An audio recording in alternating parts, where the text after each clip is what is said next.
All right, so welcome back to the Real Chat Podcast, where real stories lead to real understanding. Today's conversation is one that matters deeply. Today, I'm joined by Alisha Seefeldt, when she is a suicide awareness advocate who brings both lived experience and purpose after losing her brother to suicide. Now helps out the community to bring awareness to others in this situation. This episode isn't about statistics. It's about truth, grief, resilience, and the courage to speak when silence costs lives. So let's go ahead and break into it. How you doing today, Alisha? I'm doing really good. How are you? I'm doing well. I'm doing great, and I'm glad to be sitting here having a real chat with you today. So just a couple questions I want to talk about and touch on. For anybody that's out there watching, obviously I got the National Suicide and Crisis Hotline at the bottom of the screen here, so you can pay attention to that. If you need to utilize it or know anyone that could utilize it, please reach out and definitely use this number. So Alisha, when you think about your brother today, what part of who he was feels most important for people to understand? Well, I think that for me, losing my brother actually showed me the connection that we had. And in that connection, not just being my brother, he was my first friend. We were a year apart, and he was my first friend. He was my best friend. And he was my partner in crime. Wherever I was, it was always him. We were actually both Geminis too. So Okay. there's double trouble. Right. Yeah. But I think that, losing him, I felt like I lost a part of myself. And Right. I did in so many different ways. And, I think that I know that he would want me to live my life, and I know that he would want me to be happy. And the thing for me, I think that drove me was the pain that I went through afterwards. Mhm. That's what drove me to, push forward in trying to build something to help the community because of the struggle that I personally went through. Right. So how many years apart were you from your brother? Like older brother, younger brother? Yeah, so we were like a year and a week apart. So I was born first. I'm the oldest. And I was born May 24th, and he was born June 12th. Oh, okay. Yeah. Okay. So yeah, it was like a year and a week apart or something like that. Wow, yeah, I understand how hard that can be because I'm about 18 months apart with my older sister. And growing up, that was my partner in crime. We did Hmm. everything, got in trouble together. And it's a hard thing, when you lose somebody that close to you like that. Um, so can you tell me a little bit about what it is you do now? Like, what do you do now to how'd you gain the resilience and be able to bounce back from that? I mean, you never bounce back from it, but how do you Yeah. help people So now? there's two things about losing someone to suicide and the grief that comes with that I still carry with me that I learned. And one is that grief is love with nowhere to go. It's Mm, the love that you have for that person, and they're no longer here. So that love, is just there. And the other thing was that your grief never goes away. It never mhm, goes away. You grow with it. mm, And I loved the concept of that because it was like a picture of a little tiny box, and then there was like a bigger box around that.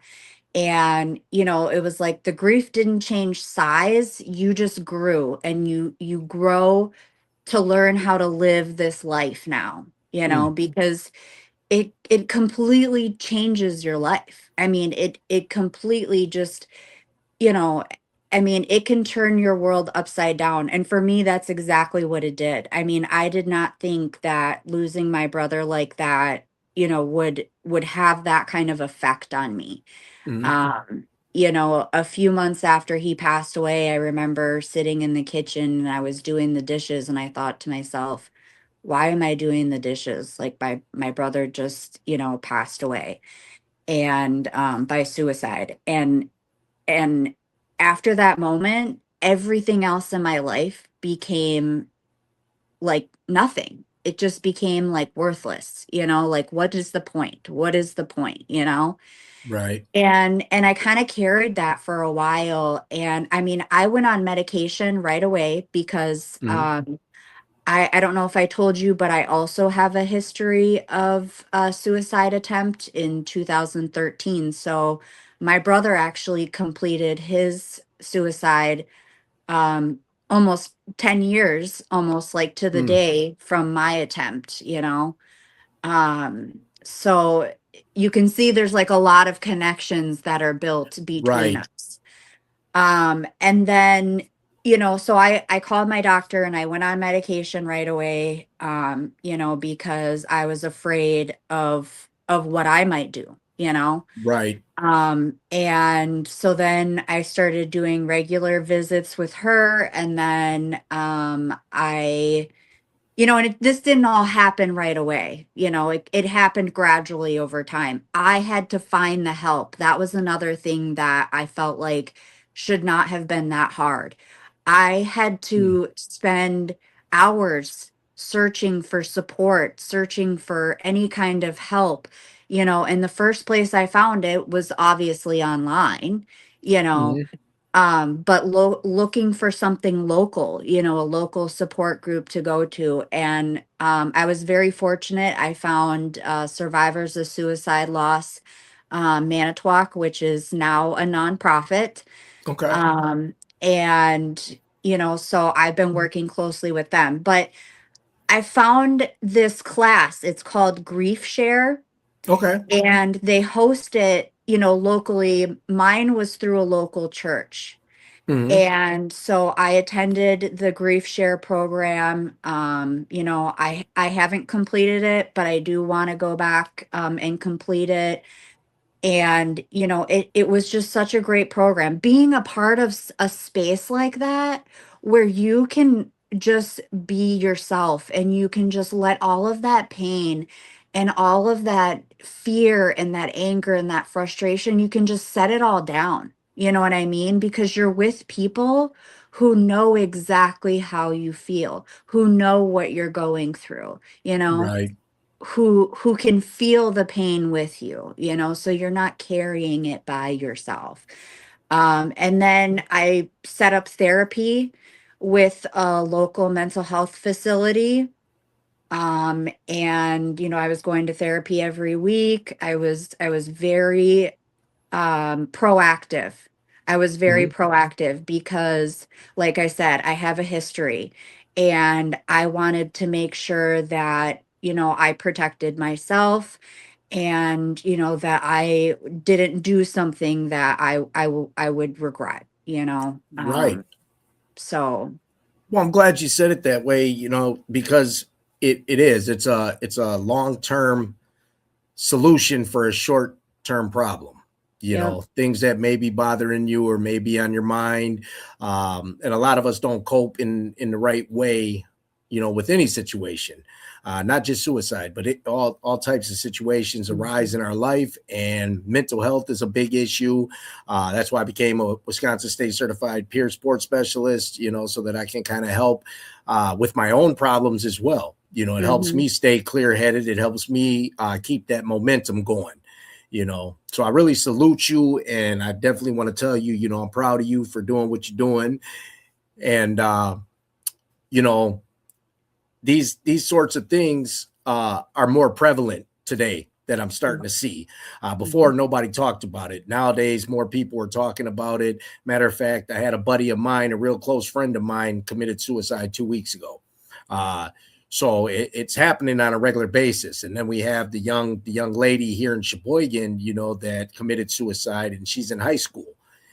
So these things need to be talked about. So I salute you for everything that you're doing and all the moves that you're making to help try to combat this, and at least give people a place to share their stories, their experiences, and be able to get it out.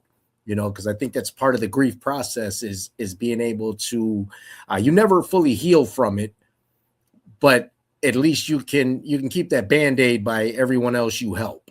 you you So you learn to grow. I'm really sorry about your friend too. mhm. I just wanted to let you know that Thank I you.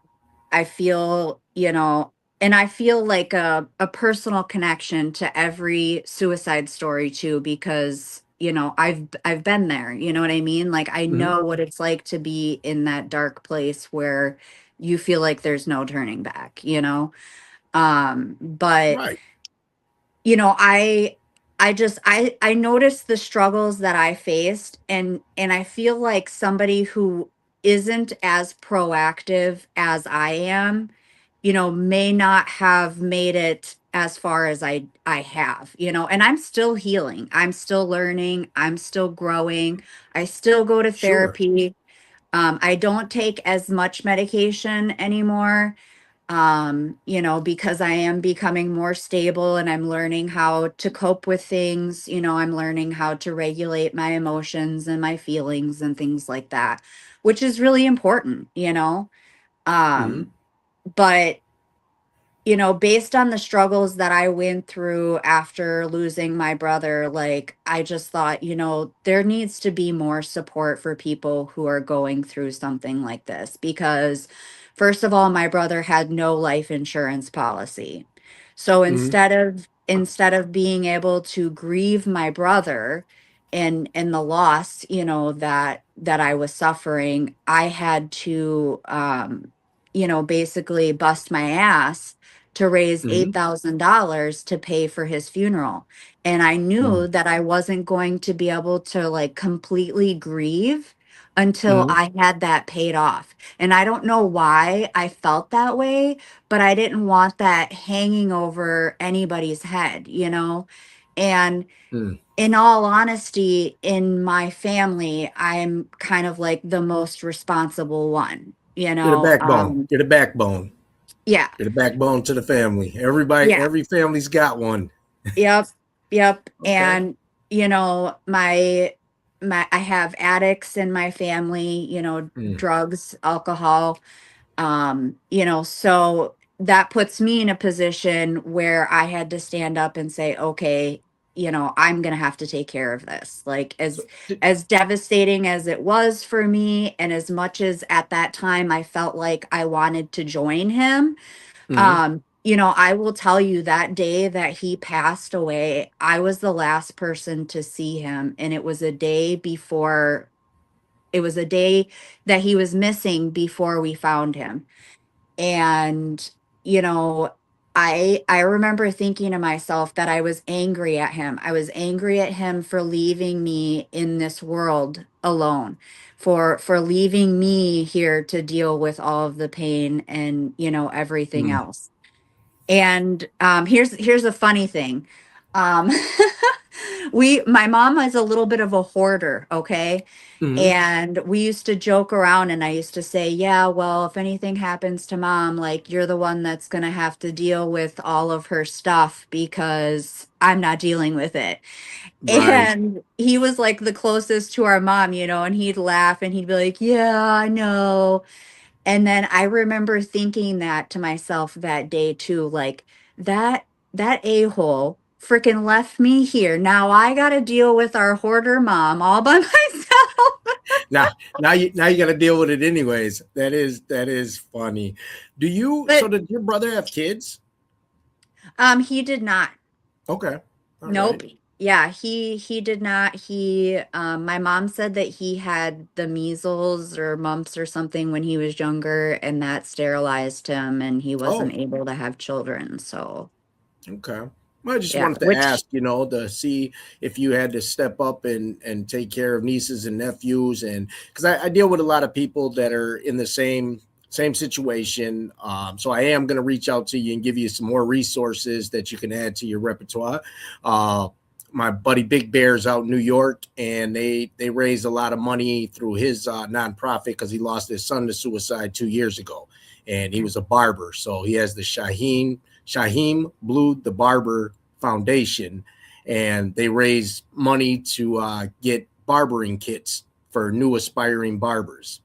Okay. So he does that, and they also have bereavement. And someone else I did an interview with a while back. They lost their she lost her son to suicide, and they also have like a bereavement type of program where women can get together, mothers and family members, and they can share their experiences to be able to help others. All So right. That's awesome. That's yeah. awesome. Thank you. Yeah, I just, Yeah, and I so want to like I touch, said, I there's a just lot of want to, resources out there, and anybody watching. oh, I'm sorry. No, go ahead. Yep. I'm sorry. Nope, nope, you're good. You're good. I think I Okay. lost sound for a minute, but you're good. Okay. You're Okay. good. So I just wanted to say, and then basically having to go through everything I did, which, Manitowoc County, and I think there was even somebody from Sheboygan County that drove up for a lemonade stand that the kids were putting on. That's what I was going to tell you is he Mm, was married. He had a wife and she had children, and they called him dad, and he mhm. looked at them like his own children. Um, I you love that. know, yeah. So, but they did a lemonade stand a couple of times, and that was part of the way we raised money. We did a GoFundMe, we did a fundraiser.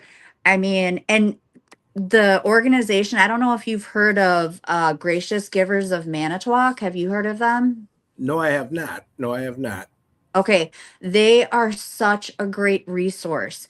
Okay. I know that they service like Manitowoc County, but like they do help with neighboring communities as well. And like I know that like if there's people who live in Manitowoc County and they have somebody who lives in another county, they will Mhm, assist them.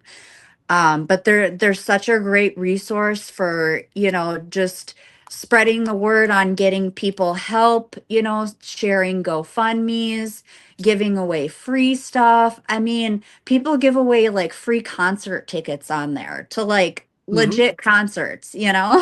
Well, and that's you said it. They share the information, they share the knowledge, and that's the biggest thing we can do to help support Hmm. each other is build this community where when something happens in a community, no, doesn't matter who it is, that we put the word out Mhm. there, that we get them the Yes, resources they need, we get them the help that they yes, need, and yes, that's all part of the Real absolutely. Chat podcast, and that's why you see my logo in the back. We are them Hmm. people, Hmm. we are them people that society tends to kind of look down on, and Hmm. and that's the thing, a lot of times when it comes to suicide, it gives people a negative, thought process on it. They think Hmm. negatively about it. Well, Hmm. what did they do? What went wrong? And there's a lot of questions. And I think that's the hardest part about suicide is the why. Hmm. Why? When you think you've talked to someone enough and they're close to you and you understand what's going on with them, and we really don't. We never Yeah. really do. Well, and So, I feel like it's kind of like asking, why doesn't a victim leave their abuser? You know what I mhm, mean? And I feel like that's kind of like the same thing, like you're never gonna know until you're in that situation, and mhm, God forbid, anybody's ever in that situation. I mean, and that's why like I am trying to put myself out there. I'm trying to put my story out there, right?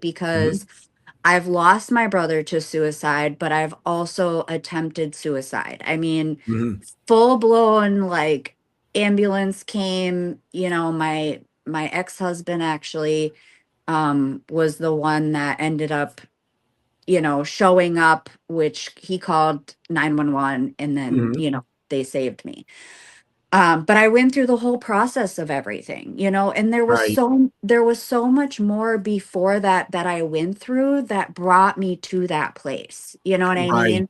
And that's why, like, I'm looking at the bigger picture of everything and I'm like, everything is connected, right? I don't want to just build something that helps community members who lose someone to suicide, like some therapy, help with funeral, I don't want to just do that. I also want to be able to be proactive and prevent suicide, and with that, I believe involves everything, right? It involves everything in your life, because if you don't have the hygiene, necessities that you need, Mhm. for instance, being a female, and we have to have feminine products, and if you can't get a hold of those things, how do you think that person feels? How much less of a person do you think that person already feels because they Right. can't, you know what I mean? Well, and that's the So, thing. Everybody can be in that boat. Everybody's one yes, decision away from that decision. You know, yes, it's yes, just one step absolutely. away. So, Absolutely. what was the And it turning can, point? What was your turning point? Like at what point did your grief begin to transform into advocacy, and what helped you take that first step? well, I definitely have to credit, and I just want to credit, I brought up Gracious Givers of Manitowoc Mhm. because they helped me with the fundraising. And I don't think without Carrie Roberts and her organization, I wouldn't have been able to raise all of that money. I mean, we ended that fundraiser with the last amount of money that we needed to pay the funeral in 2 months. Mm, I was that's able to do that. amazing. Yeah.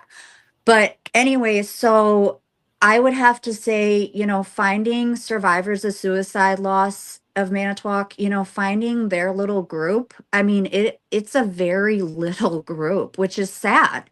It's very sad because there's so many people out there that could benefit from, this support group, this resource that is available. So anyway, like I said, I did some searching and I found them on Facebook. And I remember when I went to attend my first meeting, and it was probably, so my brother passed away in 2023, August of 23. And I would have to say that it was probably in January of 24 that I finally worked up the nerve to go to the support group. And even getting there, like, it was like getting out of the car, like I was scared because I knew that I was going to have to face my grief. I knew I was going to have to face that pain and that fear and everything that comes with, the loss of a suicide and the loss period of my brother, Mhm. but anyway, so I was like, I got to do this. I got to do this, like I'm helping myself. And I went in and, they were such a huge support. There was like 6 or 7 of them. And, like I said about the grief share, group that I went to or whatever, well, the class, it's a grief share class. Mhm. Just like that, I was able to let myself go. I was able to put down everything that I had to close up all day long because I didn't want to make anybody else uncomfortable. I didn't want Right. anybody to worry about me. I didn't want anybody to ask me if I was okay, because every time somebody asked me that, the answer was no. No, I'm not okay. I'm literally hanging on to life. Like, I mean, I was like looking for any reasons to stay, because it was Right. just so hard for me to go through this. I kid you not, I sat probably for a good 6 months on my couch doing absolutely nothing. I was like a zombie. I was not even there. I was not even Oh, there. Like, and that was in the beginning of 2024. So that was a few months after he had passed away. And I was already going to therapy at that point. But The SOSL group, they really encouraged me. I think they really helped me heal. They they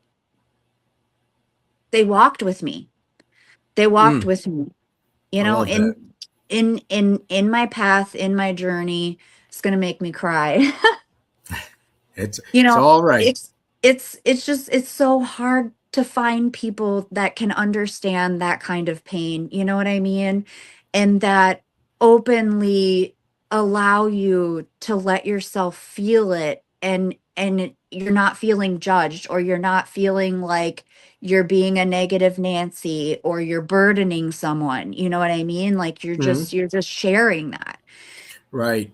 And I think that that's what was so encouraging for me, right? And then the struggles that I had to go through along the way. Like, I'm going to be honest with you, Justin. Like, I thought it was completely ridiculous that I had to pay $300 to see my own brother for an hour.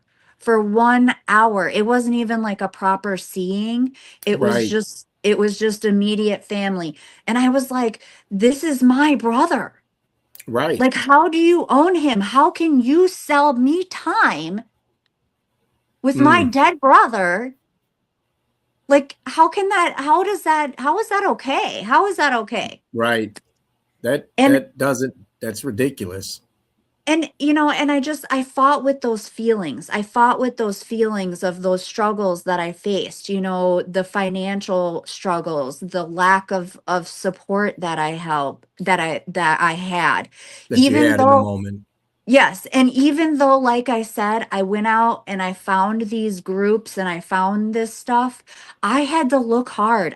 Like I said, it didn't just come. And even when I did find it, it took me a little while to get myself to initiate, the action. And that's why, like Right. I say, the first step is understanding what you're going through. And I say this to my kids all the time. I'm like, knowledge is power. Mhm. Knowledge is power. If you're True that. diagnosed with being bipolar, what is bipolar? Read about it. What does it Right. say bipolar is? How can you help yourself? What are things you can do? If you have symptoms, what can you do to counteract those symptoms? Knowledge is power, right?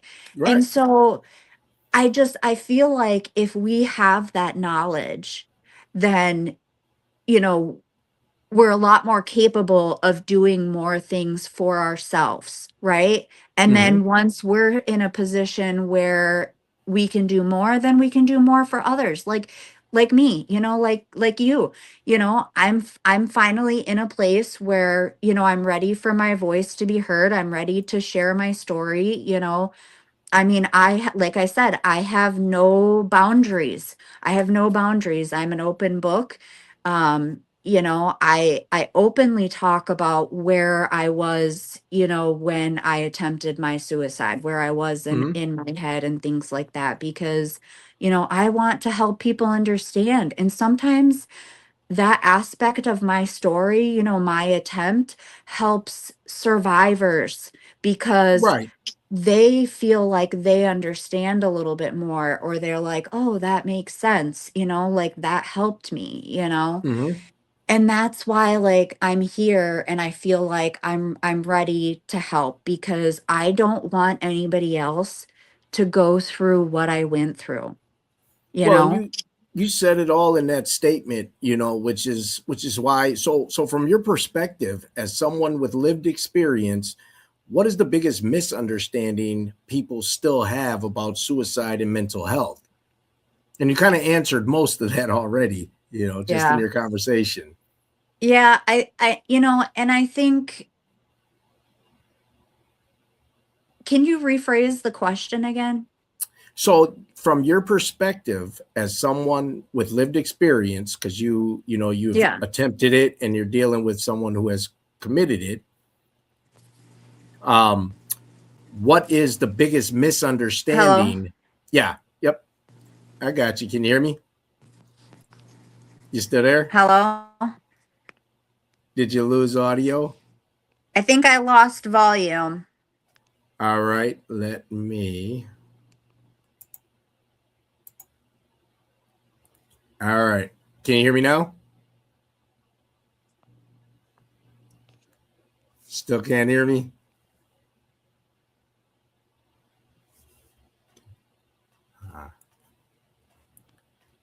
Let me see. Can you hear me now? No? Can you hear me? Yep, I can hear you. I don't know how to fix it. You can't hear me, huh?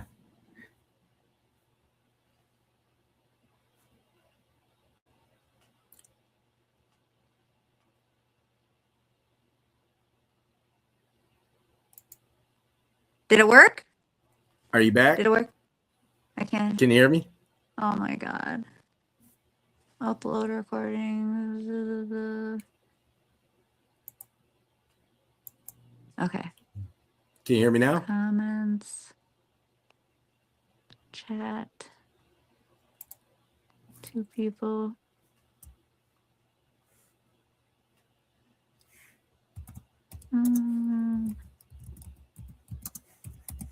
Audio. Audio. Hello. Can you hear me? Hello. Can you hear me? I can hear you. Oh, it worked. It worked. All right. I don't All know what right. I just did. I don't know what I did, but it worked. I'm sorry. That's okay. That's why I like to record, instead of going live. But no, yeah. So back to the So in my lived question. experience, your question was, What is the biggest misunderstanding people still have about suicide and mental health in your perspective? I mean, everybody that struggles from mental health is not suicidal and does not have suicidal ideations. Not That does not mean just because you have mental health issues does not mean you struggle with that. Right. Um, I think suicide can literally affect anybody. I mean, God forbid, like somebody loses their job and then to them they're like, oh my God, this is the end of the world. What am I going to do now? How am I going to take care of my family and my 5 kids and whatever else?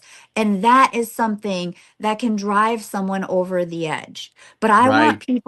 I want to build a community where people can reach out and people can say, hey, I'm struggling with this. What do I do? And we already are kind of doing that in Mhm. other ways, in other nonprofits, in the Right. community and stuff like that. We are doing that. um I just want to help build on to that, Mhm. and then Right. provide support in an area that we really need this support. Like in Manitowoc County, like we have a high suicide rate, and Yes. we really don't have the support that we need. I mean, therapists are being booked up. I know we lost like a couple, I think, that were, I don't know, through Holy Family or something like that, which then put more load on other therapists. And, thank goodness that we have more like virtual stuff, like Mhm. where you can do videos and stuff. I think that's a great option. Well, that's I've amazing because they're cutting a lot of mental health programs out. I know here in Sheboygan we lost one of the mental health yeah, programs that was at Aurora, yeah, and that's at a major institution, yeah, and people lost their jobs, and like you were saying, people losing their jobs, that's a major yeah, issue that can contribute to that. So here you are taking out a mental health program, but also costing people their livelihood. you yep, know, and that yep, doesn't help the situation any better, you know. So it is, and you taking the step to be able to advocate for families and people that are survivors or people that have attempted themselves, is amazing, because this is the reach we got. This is almost the only media that people are listening to now. They're not going to the hmm news. They're not going anywhere else. They're going to social media. They're going to hmm podcasts. They're going to all different media outlets to be able to get this information. And you said it early on, knowledge is power, So one way to learn and keep providing this information is to continue doing what you're doing, yep. and that, continue and getting the word out.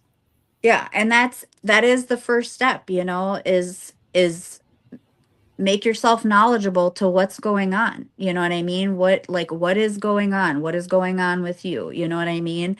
And then when you have that knowledge and you're like, okay, this is what's going on, then you take that a step. Okay, I'm going to get professional help, Mhm. because professional help does not have to mean medication. Professional help can be holistic. Professional help can be serious diet and exercise. I mean, a lot of people lack that, me including. Yeah, yeah, And it has a huge, I mean, my daughter's going to college to do nutritional science, and I told her, nice. yeah, I told her, I said, she was going to apply for a scholarship, but the scholarship was geared more towards mental health Mhm. scholarships or whatever. And I told my daughter, I said, well, or I said, nutrition and mental health go hand in hand. I It said, does. if you're not eating well, you're not drinking water, your body is not getting the nutrients that it needs, it is going to start dying. It will literally start shutting down. Yeah. I mean, it does. And Well, and so I told her, I was like, that is a huge, huge importance in mental health is nutrition. oh yeah, because nutrition, that goes a long way as far as even in the sports industry. When you're in sports, it's very stressful. You look at the NFL, the NBA, boxing. It's very stressful. A lot of ins and outs, that people don't see behind the scenes, and it creates problems with eating. It creates Mhm, problems. When you have to cut weight in boxing, it does a lot to your mind. When mhm, you start cutting mhm. weight and you're stressed out because you don't know if you're going to make the weight on time. You don't know if you're getting the right nutrition. And if you're not, that can make or break you, Yeah. so it does. I'm It does. laughing because I'm like, yeah, add all of that you just said on top of that, add a 17-year-old teenage girl, okay? Mhm. Because That's right. because yeah, because my daughter actually she did wrestling in high school. She Okay. was the first female football player, I think, in like 26 years on the high school Nice. football team. Very big in track, cross country. So I totally know where you're coming Yeah, from. yeah, You wrestling, know, all of it. I mean, it creates it it creates is. a problem within your mental, and Yes. you end up stressing out, anxiety, all kinds of things. So it all ties together. So that's why, you know, I like to incorporate it all. I like to interview a lot Mhm. of people, get different perspectives, get different Mhm. knowledge, and again, like you said, knowledge is power. So being able to share these stories and talk to people and have the awareness available, you know. So I want to say before we get going, I want to ask you, where can people find you for these resources? So right now, we're just new nonprofit. We're building everything. We're hoping to build something amazing. I have a lot of You good are, ideas. I you have a are. lot of good ideas. For example, I would like to be able to partner, with like a local therapy office in Mm, our county, and we would be able to refer people who come to us to this therapy office for a free 45-minute consultation. Now, okay. that consultation is going to offer that person a foot in the door. They're going to be able to talk to a licensed therapist who's going to be able to say, I would recommend that you contact, your medical professional, or whatever the steps that need to be after that. You know what I Mhm. mean? They'll be able to give that person some kind of direction, because going through grief is really scary. It is so scary. I mean, I woke up every day and I was like, is it over yet? Like, when is it over? Oh, I think I'm over it. Oh, I think I'm going through this stage. Mhm. Like, and I'm still not over it. You know what I No, mean? Like, no, yeah. I'm still not over it. Well, you think of a Um, memory, you see something, out in a community, you exactly. Yeah. doing an event, and you're like, oh man, this reminds me. Yeah, exactly. So, I want to be able to offer the community, assistance in like a service like that, where we would offer them, that free 45-minute session where, they could get a consultation to at least get some direction, right? Because it's hard to even take that step.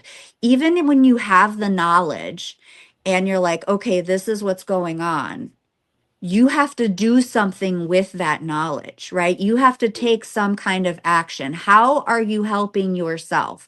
Because, that was one of the biggest things my boyfriend struggled with when I've been going through all this was, he doesn't understand, and he wants to understand. He wants to help me, but he's like, I don't know what to do. And I'm like, Don't know there's how.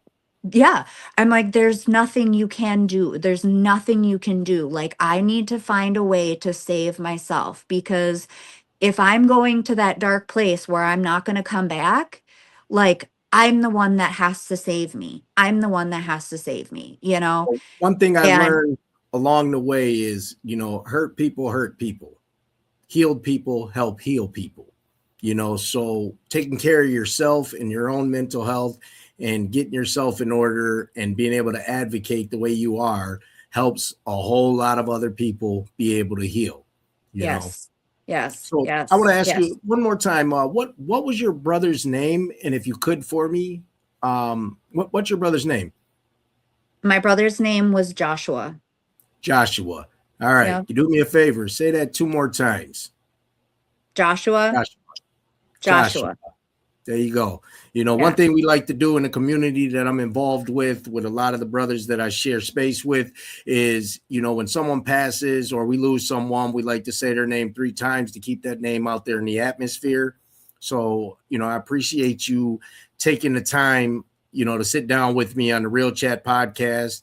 And again, like I said, the Real and the Real Chat podcast is righteous education about life. And you just heard it from Alisha and got some righteous education about life and some of the things that are going on in the Manitowoc, Wisconsin area. And again, is there anything else you would like to say before we Yeah. finish chopping Yeah. it up? So I just wanted to say for people to find our organization, you can find us on Facebook, Survivors of Suicide Loss Manitowoc. We're on Facebook, and then there is some contact information in there. Right now, our contact is kind of minimal because we're trying to figure out maybe having like a business phone or something like that. So we are working on that. We're in the process of it. But yeah, Facebook, and then you can also reach me at Lisha. Oh God, it's a new email. It's a It new, I think, happens. oh God. Okay, never mind. Scratch that. All right. Don't post that in there. Oh Don't my worry, God. we'll, I we'll, just, we'll edit I that just, one I out. just, I just made the email, but I wanted to put that in there so that you have that contact info. Um, and then also I just wanted to say that, you know, ultimately I have a big goal. And my big goal is to petition the state of Wisconsin for Joshua's Law that will implement stricter rules and regulations and procedures and policies for people who are incarcerated that are suffering from mental health. Because my brother spent a year incarcerated in Ozaukee County, Mhm. and he had so many medical issues, and they just ignored him and ignored him and ignored him, and it got worse and worse. And Mm. then he started getting suicidal, and he tried killing himself. So they knew that There he was a was suicide. problem. Yes. And then they had him on like 10 different medications, right? And I saw the list of them, but I didn't keep the list. I gotta find it. My sister-in-law has it. But anyways, so then when he paid his bond for, or bail or whatever, for Ozaki County, and then they transferred him up to Manitowoc County. So then he had to bail out there. Well, when they sent him from Ozaki County to Manitowoc, they never sent his medications with He him. couldn't take anything with him. Yeah. And so then when he got to Manitowoc County, I can't even remember how many days he was there. I want to say like a week, give or take. And they never gave him any medication. And then they released him. And by the time they released him, and that he was out, I think 2 or 3 days out of jail and killed himself. And, I was so angry with the jail system, With the system. because I felt like, they were partially responsible. I mean, number one, he was on a list of medications that you are not supposed to quit cold turkey, Right. like they say that for a reason. It can drive people to like immediate suicidal ideation and stuff, Right. There are a lot of And medications that actually, have the opposite effect of what they're supposed to do. yes, If you come off them too fast, and that's the problem with a lot of antidepressants and things like that. They're supposed to help you, but you get those peak moments where you get these ideations in your head, and if you don't have the proper help or support system, that's it. You'll go through with it. yeah. Oh, and and that's the thing is, I hold them partially responsible. There's a lot of other things, he was on sure, drugs and stuff like that as well, sure, but sure. I hold Well, them you partially self-medicate. responsible. Yeah, A lot of times you because self-medicate. So this is why, and that's why, I said there's a stigma about, oh, something else was going on, or, this and that was going on. No, a lot of times you're self-medicating because of the issues that are underlying, yeah, and we don't have the awareness or the support that we need. So again, I salute you very much for what you're doing. Alisha, well, I'm very thank you. thankful and I'm very grateful that you were able to join me today. And I want to thank everybody that tuned in. Again, the National Suicide and Crisis Lifeline at 988 is at the bottom of the screen. So when you check out this episode, keep that number in mind. Give it to someone, give it to a friend, talk about it. Everybody needs to just chop it up and have a real chat, and let's just talk about it and keep the momentum going. Alisha, you have been wonderful, and keep up the good work and keep doing what you're doing, because I definitely salute you. All right, thank you so much, Justin, for having me.